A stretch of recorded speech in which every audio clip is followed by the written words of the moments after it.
Voilà, donc j'ai mis mes 4 blancs d'œufs dans le pot. J'y ajoute le fouet. De manière qu'il est bien coincé. Voilà. Une pincée de sel. Hop. Le couvercle, mais attention, sans gobelet doseur. Hein. Et là, je vais mélanger 5 minutes, vitesse 3.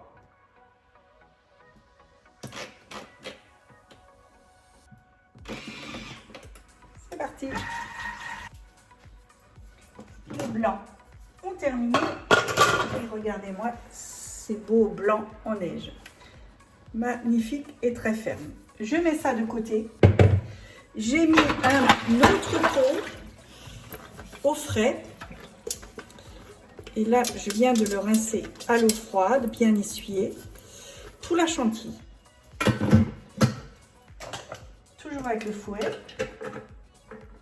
Là, je vais y verser mes 30 centilitres de chantilly. Et je vais battre ça pendant 1 minute 30, vitesse 3, pardon. Mais attention à surveiller, ça va très très vite, étant donné qu'il y a très peu de crème. Donc, pas que la crème se transforme en beurre. Donc, j'ai versé la crème. Je remets le couvercle, toujours sans gobelet doseur. Et là, 1 minute 30, vitesse 3. Mais, comme dit, à surveiller. Hein. C'est parti. Je viens de m'apercevoir que je n'ai pas filmé, donc j'ai vidé mon pot de crème de marron dans un saladier. J'ai rajouté les 30 centilitres de crème chantilly. Donc ne la sucrez pas parce que la crème de marron en elle-même est déjà très sucrée. Hein. Donc je mélange d'abord la chantilly avec la crème de marron. Ma chantilly étant mélangée, là je rajoute tout doucement mes blancs d'œufs.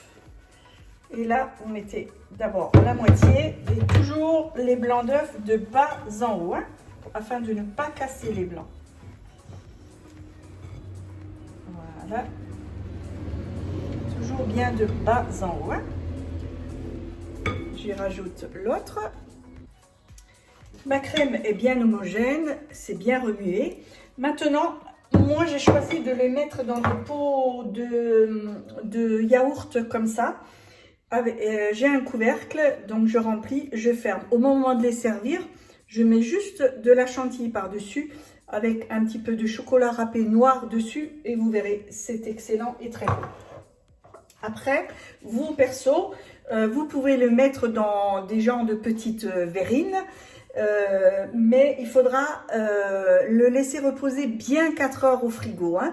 Et pareil, au moment de servir, vous pouvez aussi mettre un petit peu de chantilly dessus ou simplement un marron glacé aussi et un peu parsemé de chocolat râpé noir. Libre à vous de faire. Mais cette crème doit impérativement reposer au moins 4 heures au frigo. Voilà, j'ai réussi à remplir 5 petits pots.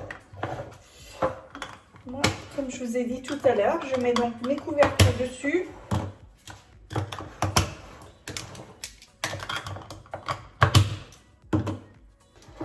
Et direction au frigo pendant 4 heures, voire une nuit. Et au moment de les servir, de la chantilly par-dessus, du chocolat râpé, un marron glacé si vous voulez. Et vous verrez, c'est un dessert excellent et de saison. Voilà, c'est terminé pour aujourd'hui. En espérant que cette recette vous a plu. Vous avez vu, à faire avec ou sans Thermomix, un simple batteur suffira amplement. Si vous avez aimé, mettez le pouce bleu, aimez la page, abonnez-vous à ma page. Ainsi, vous aurez une alerte à chaque fois que je vais publier une nouvelle recette. Moi, je vous souhaite une excellente journée et je vous dis à bientôt. Ciao, ciao.